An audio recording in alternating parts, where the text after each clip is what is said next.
Chaque année au Québec, il y a malheureusement des victimes, des accidents avec blessés parmi les travailleurs qui œuvrent dans le domaine de la signalisation routière dans les zones de travaux. Est-ce que c'est la faute des travailleurs en tant que tels, des automobilistes, des contracteurs? On va parler de tout ça. On va parler aussi également des mesures de sécurité qui ont été mises en place pour diminuer le nombre de morts et les blessés parmi ces travailleurs. Donc, entretien aujourd'hui avec Jean-François Dionne, président de l'Association des travailleurs en signalisation routière du Québec.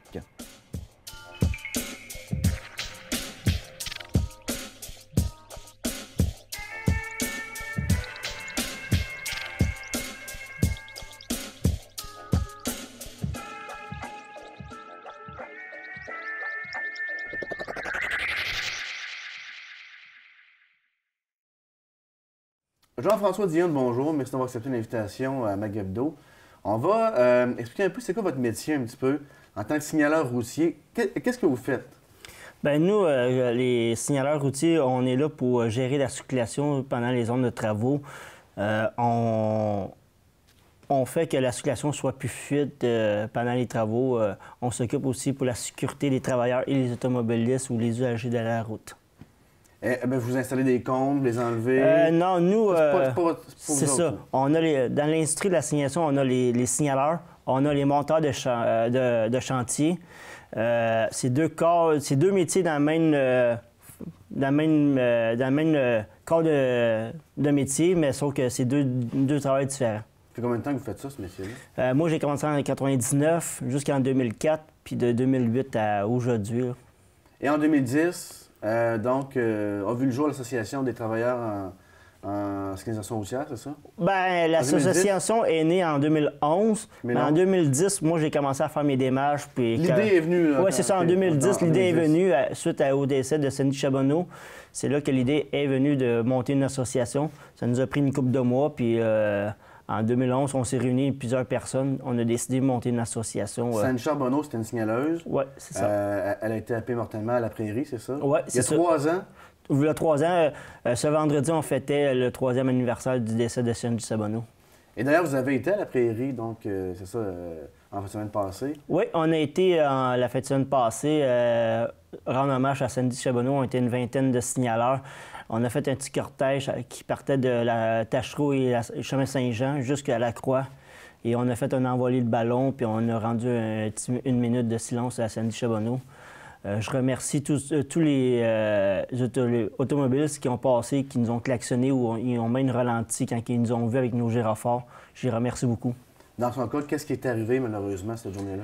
Elle est décédée suite à s'avoir fait happer par un véhicule. Le rapport de la CCC dit que c'était un manque de communication entre l'automobiliste et la signaleuse et la visibilité aussi de la signaleuse.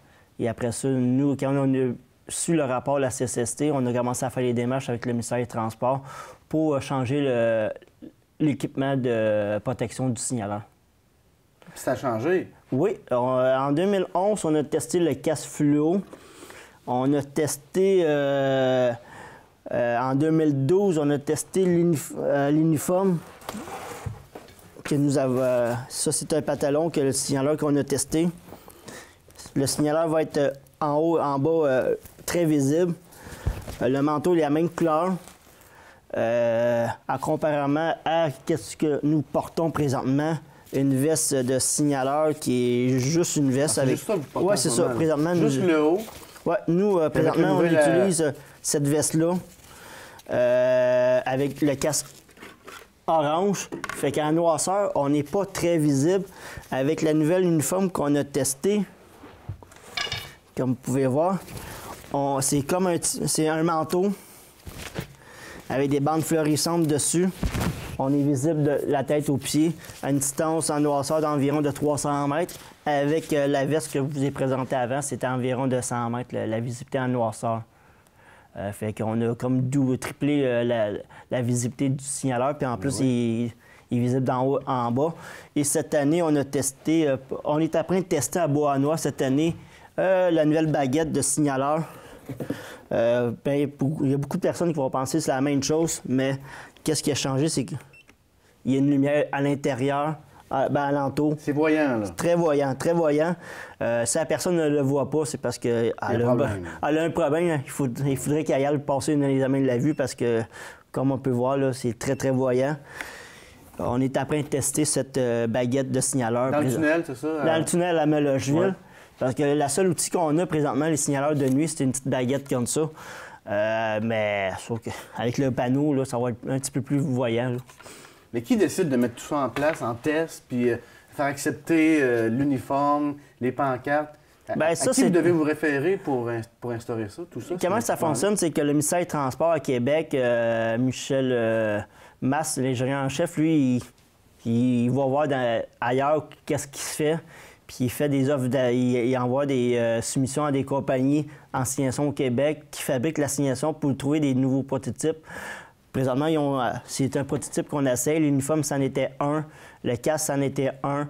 Fait qu'on est après à essayer plein de choses pour qu'en 2014, qu'on ait au moins quelque chose à présenter envers les signaleurs. Parce que présentement, en 2014, il n'y a rien de nouveau, mais on est en train de travailler pour ça qu'on finit le test sur la baguette en décembre pour qu'au début avril, on doit avoir quelque chose pour le signaleur pour le protéger un petit peu plus.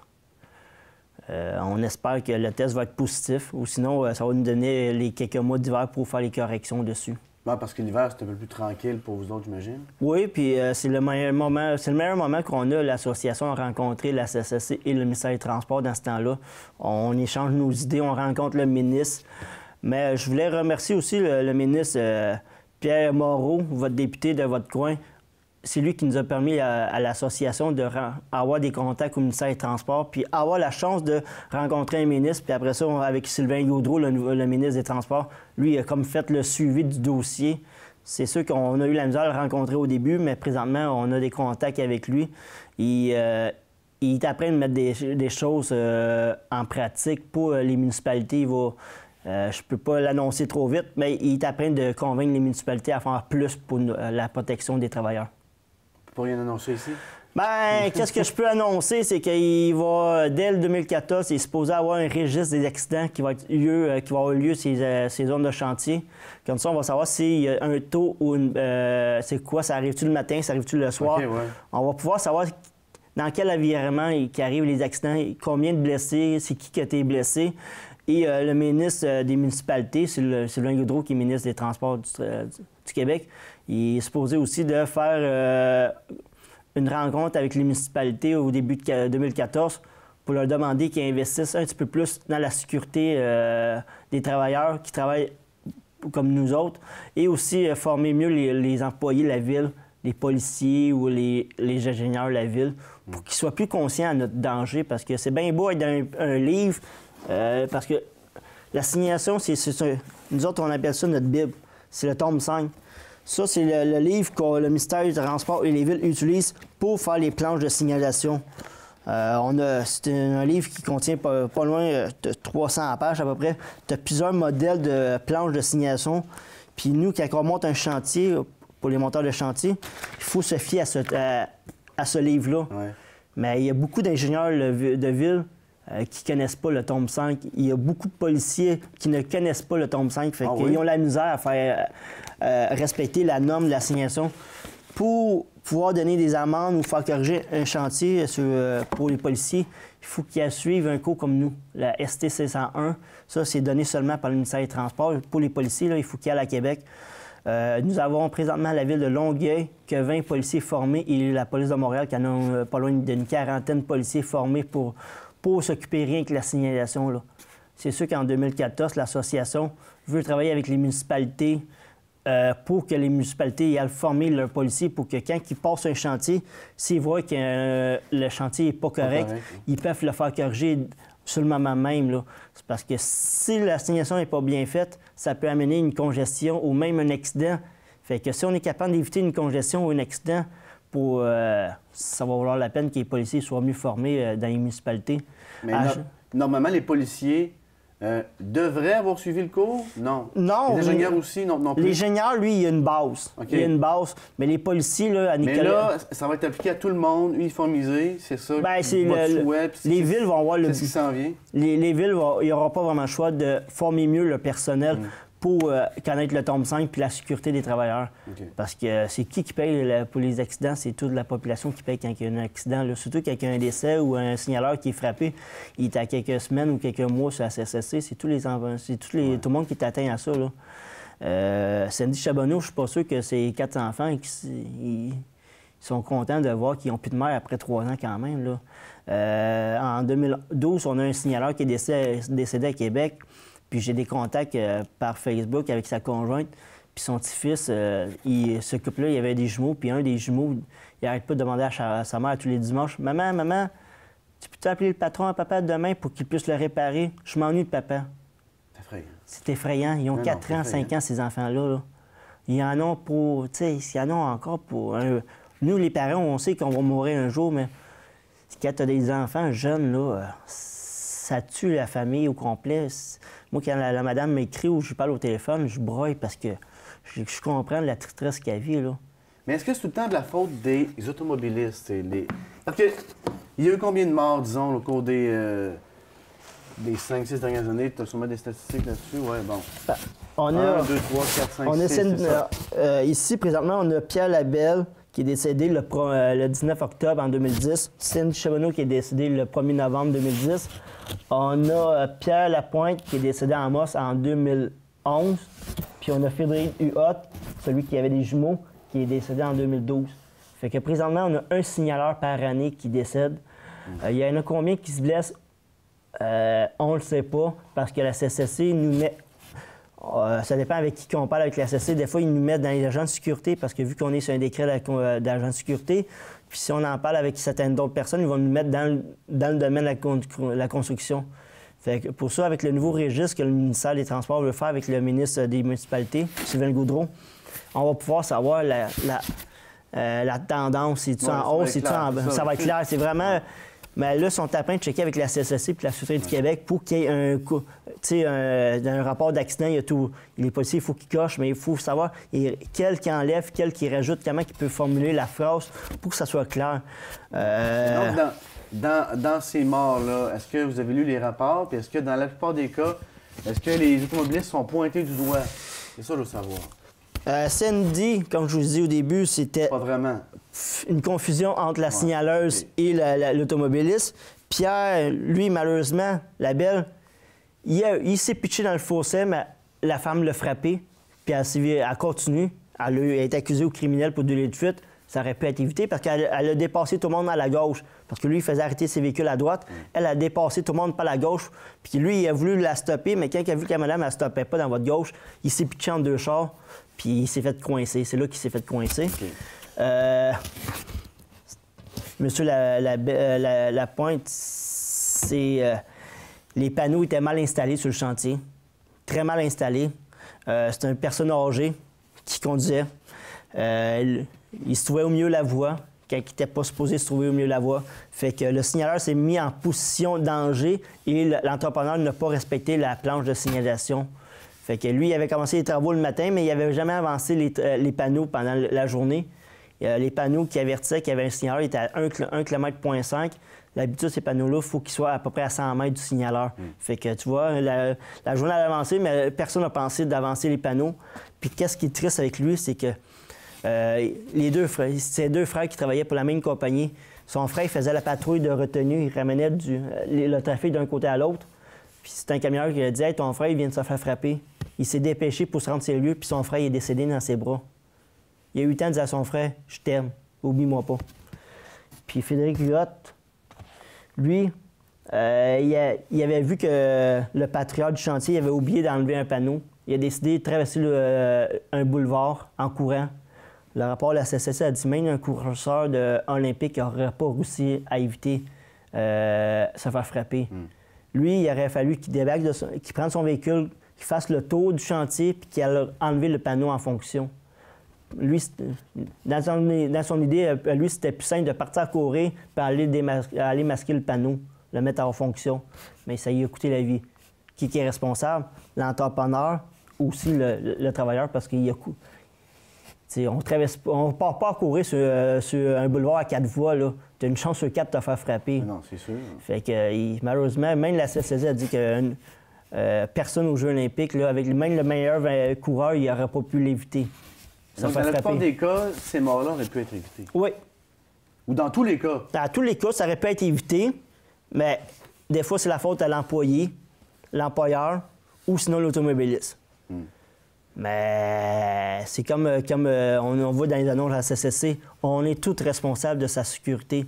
Mais c'est vrai, on est responsable de notre sécurité. Mais le message ne passe pas envers les automobilistes, qu'il faut qu'ils nous aident, mais aussi les travailleurs, il faut qu'ils s'aident eux-mêmes aussi. Là. Il ne faut pas qu'ils se mettent, en bon français, dans la gueule du loup. Là. Ouais. Allez pas vous jeter devant un véhicule. Vous ne gagnerez jamais devant un véhicule. Ouais, non, le véhicule, lui, il va être bossé, mais vous, là, le travailleur, là, vous avez une chance sur deux d'être dans une boîte à carton.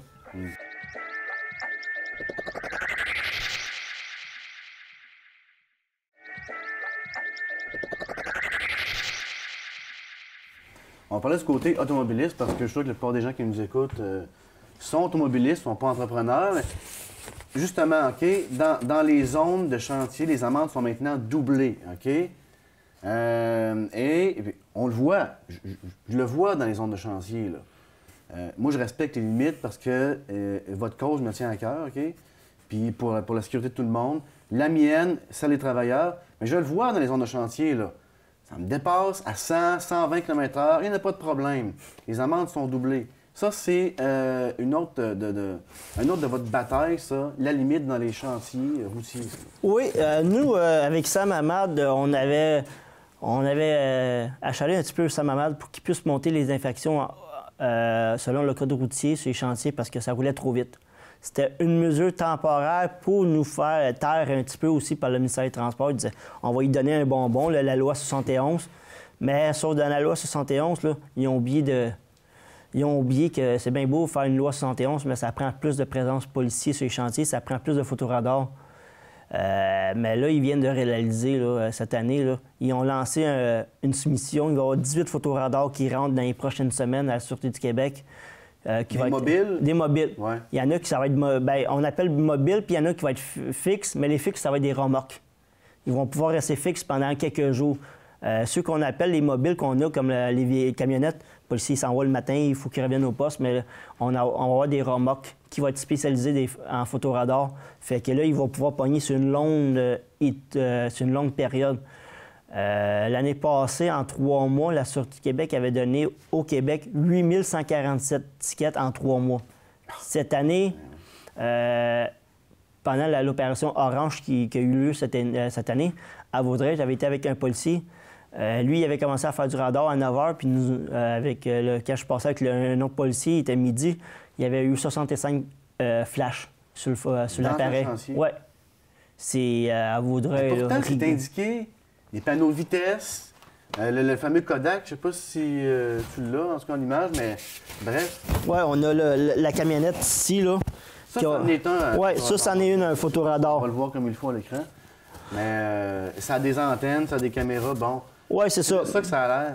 Mais présentement, il y a 2 modèles. Il y en a un que le photoradar est sur le miroir, mais celui-là n'est pas pratique à cause des cônes. Il faut qu'il le mette au début du chantier, à l'extérieur des cônes. Puis le véhicule n'est pas trop sécurisé. Mais les prochains photoradars, il va être celui qu'on voit avec comme des antennes en haut. Le photoradar est plus haut. En plus, il donne une meilleure zone de pognage qui peut flasher. C'est sûr que c'est un début. Les photoradars, mais la personne reçoit le ticket 3 mois plus tard. Ah oui? Oui. OK. Mais le temps que tu décides de passer en cours, ça peut prendre 6 à 9 mois avant que tu aies vraiment la conséquence. OK, on applaudit le photoradar, mais cette année, la Sûreté du Québec et le ministère du Transport ont rajouté les panneaux de photoradar sur les chantiers, dans plusieurs chantiers cette année. L'année passée, il y avait rien que 10 chantiers qui étaient visés, mais cette année, c'était l'ensemble des chantiers qui étaient visés.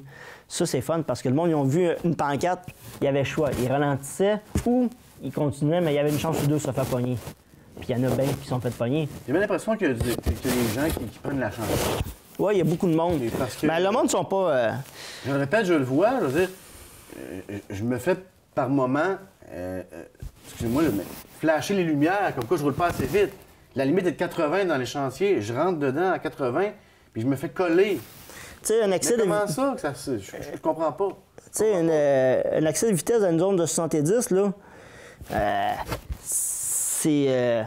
pensez que toujours, quand vous frappez quelqu'un, là, à chaque 10 mètres que vous faites, là, c'est à peu près la distance que le signe de vitesse que vous faites. Vous roulez 100, fait que la zone est 70. Fait dire que si vous frappez un travailleur, là, il va voler à 30 mètres. Je sais pas si tu le sais, mais quand tu frappes à quelqu'un à 5 km, là, ça fait mal en maudit. Tu n'as pas une chance de survivre à 5 km. À 70, tu as la chance de survivre puis être blessé gravement, mais le taux de mortalité à baisse. Pas pour rien qu'ils mettent 70. 70, là, c'est pour que le monde puisse être plus... qu'il soit plus prudent sur un chantier. Puis aussi, l'assignation à change d'un chantier. Il peut avoir un S dedans, des curves dedans. Il peut avoir des... on peut partir du béton à sont étroits. Ouais. Même si c'est pas de travailleur, souvent on entend dire « Ah, c'est pas grave, je passe dedans. Je sais qu'il n'y a pas de travailleur qui travaille en ce moment. Puis je roule à 100 là-dedans. » Mais c'est ça. Les voies sont restreintes, justement, puis ça peut causer des accidents, non pas aux travailleurs, mais à tout le monde qui roule aussi. Là. Bien, checkez, ici, j'ai une photo. C'est une voiture qui a frappé un amortisseur d'impact, mais à l'avant, il y avait des travailleurs devant ce camion d'amortisseur d'impact. Mais s'il n'y aurait pas eu un amortisseur d'impact, il y aurait eu combien de décès? Ici, c'en est un autre sur l'autoroute 10. L'amortisseur d'impact s'est fait rentrer dedans. Mais il y a une grosse flèche en arrière qui dit de se tasser, mais la personne ne s'est jamais tassée à rentrer dans l'amortisseur. Bien, une chance qu'on a ces camions-là pour nous protéger parce qu'il y a eu des décès. Tu sais, patience, prudence, pour votre sécurité, mais c'est pour votre sécurité puis la note aussi. Ouais. La loi du corridor de sécurité, on a parlé, la loi du... Je vais en parler justement. Ça fait 1 an qu'elle est entrée en vigueur, la loi, au mois d'août. Oui, le 5 août. C'est ça, ouais. Au mois d'août. On va l'expliquer, OK? Quand il y a des gyrophares actionnés, soit par Transport Québec, la police, une ambulance, oui, c'est ça. Ben, la loi a dit tout véhicule muni de gyrophare actionné et flèche actionnée, il faut faire la loi du corridor. Donc, se tasser d'une voie, ou du moins ralentir le plus possible, si c'est pas permis, parce qu'on ne veut pas, bien sûr, créer des accidents en changement de voie. Oui, c'est ça. De façon brusque. Ben, ils disent que nous autres, c'est sûr que si vous voyez sur un camion une barre, ça va être bien simple. Quand vous voyez sur une flèche là, de signalisation une barre, ça veut dire que c'est barré devant le véhicule. Si vous voyez un véhicule avec une flèche qui indique la droite ou la gauche, ça veut dire tassez-vous sur le côté que la flèche elle vous mentionne de vous tasser. Bien, il y a bien du monde qui ne connaissent pas c'est quoi la barre. Ils essaient de nous dépasser à l'avant, mais à l'avant, il y a quelque chose. Allez-y pas à l'avant. Quand vous voyez la flèche à droite, tassez-vous à droite. Si vous voyez la flèche à gauche, tassez-vous à gauche. Mais on peut ralentir. C'est ça, il faut ralentir. C'est permis de ralentir si on ne peut pas changer de voie, par contre. Non, mais la seule manière d'arrêter dans l'arrière d'un véhicule, c'est quand on parle sur une route à 2 voies. Une voie dans chaque direction. Si le véhicule, avec les flèches allumées, les gyrophares allumés, s'il est arrêté dans la voie, là, il faut arrêter à 10 mètres de lui en arrière pour laisser celui qui vient à sens contraire passer, puis après ça, il faut passer. Sinon, on a l'accotement, si c'est possible. On va empêtrer sur l'accotement, puis le monde va falloir qu'il se tasse un petit peu pour nous protéger. C'est juste nous laisser une zone de sécurité. Ouais. C'est juste ça qu'on veut. Vous avez milité en faveur de l'instauration. Est-ce que c'est un peu grâce à votre association que c'est maintenant en vigueur? Bien, au début, là, il y avait les policiers, les pompiers, puis les ambulances qui étaient là. C'était pour eux, la loi. Mais avec Pierre Moreau, on a réussi embarquer tous les véhicules munis de gyrophares et de flèches. Parce qu'au début, c'était juste les véhicules d'urgence. Mais on dit, pourquoi on ne va pas plus là? Plus loin. Plus loin. Comme en Ontario. L'Ontario, c'est tout véhicule muni de gyrophares et de flèches. Il faut se tasser ou sinon laisser le passage libre pour... Mais c'est ça. On a réussi à avoir la même loi que l'Ontario. Mais malheureusement, il n'est pas beaucoup respecté parce qu'il n'y a pas assez de présence de policiers sur les routes. Puis les annonces publicitaires ne sont pas assez claires. Ils ont mis des policiers, des pompiers, mais ils n'ont pas mis de camions de signalisation. On voit à peine 3 secondes un véhicule du ministère des Transports. Okay. Il y a beaucoup de monde qui vont penser un truc du ministère, c'est blanc, on va arrêter. Oui, c'est pas grave. C'est juste c'est ça. Mais si vous voulez avoir des belles routes, il faut qu'on soit là. On ne fermera jamais une autoroute pour faire les travaux s'il n'y a pas de signalisation. Si vous voulez avoir des belles routes puis des beaux chemins, s'il vous plaît, faites que notre travail soit sécuritaire. C'est juste ça qu'on vous demande. C'est pas grand-chose. Pensez que ça peut être quelqu'un de votre famille, votre frère, votre mère, votre cousin. Cette année, le ministère des Transports ils ont commencé à implanter ces panneaux-là. dans les zones de chantier. Ça va remplacer la présence accrue de la Sûreté du Québec. Ouais. C'est ces panneaux-là qui vont être présents. Ils ont commencé cette année en Beauce, en Estrie. Ils ont commencé à en mettre. Mais c'est sûr que nous autres, on pousse le mystère qu'il y en ait partout à Montréal, sur les chantiers, là. Partout, partout. Puis c'est un de mes points que je veux faire cet hiver, aller voir les villes, puis obliger les villes que même ces petites rues qui refont l'asphalte, ça soit indiqué, ces panneaux-là. Absolument. Parce que, gars, c'est pour sa sécurité. Ralentissez. Ralentissez. Puis le monde sont très patients, souvent avec vous. Hein. Vous faites lancer toutes sortes de choses par la tête. Là. Ben, on s'est... Vous faites crier des noms. Ben, Il y a de l'impatience là, envers vous, des fois. Là. oui, c'est très, très impatient. Le monde, quand le monde sont pognés dans le trafic, ils viennent d'impatience. Partez 5 minutes plus tôt. Allez voir sur Québec 511. Allez voir sur le site du MTQ. Allez voir dans ces sites municipalités. La ville de Longueuil, Châteauguay. Allez voir où sont les travaux. Vous allez voir, sont mentionnés à cette heure dans les villes, dans leur profil sur leur courriel. Les villes, ils ont tout un département sur leur page web. Oui, c'est sûr, travaux. Vous allez voir, sont où les travaux. Ouais. Il y a des panneaux qui vous avertissent. Puis c'est très rare. C'est sûr que tu peux arriver un matin qu'il y a des travaux, tu n'as pas été mis au courant, mais ça arrive. Mais l'habitude des travaux sont avertis un petit peu. Il y a des panneaux à l'avant. Tu n'arrives pas sur un chantier puis il y a un gars au milieu de la rue avec une pelle. Là. Il y a des panneaux qui disent... à l'avance, on le voit. Il y a des panneaux, il y a des cônes. Oui, effectivement. Moi, c'est pour ça que je me bats, là, pour que le taux d'accidents baisse sur les chantiers puis que les accidents, ça l'arrête. C'est sûr, gars, c'est pas normal qu'on ait des pertes de vie pour la négligence. La négligence pour l'employeur, l'employé ou la personne qui conduit. C'est pas un arbre qui nous a tombé sur la tête. C'est pas un lampadaire qui nous a tombé dessus. C'est quelque chose qui nous a frappé.